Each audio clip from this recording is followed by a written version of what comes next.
So okay guys, magluluto na ako ng ulam namin. Umpisahan ko sa 15 na itlog. 8 sa akin, 7 sa asawa ko. Tapos meron na ako dito pinakulong tubig. Tapos tuturo ko sa inyo kung paano namin siya niluluto. Ayan.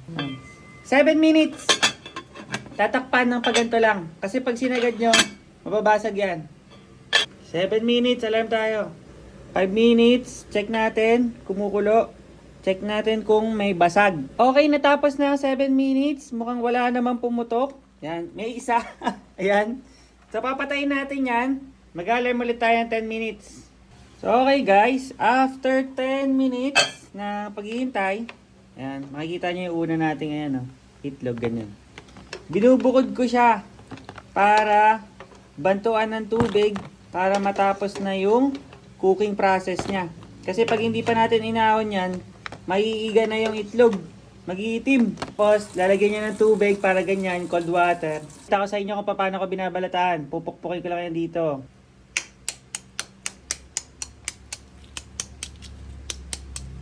Yan. Tapos, babalatan ko lang sa pinakataas.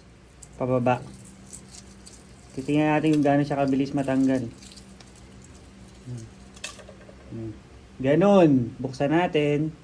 Yan. Ganyan. Ayos. 15 itlog.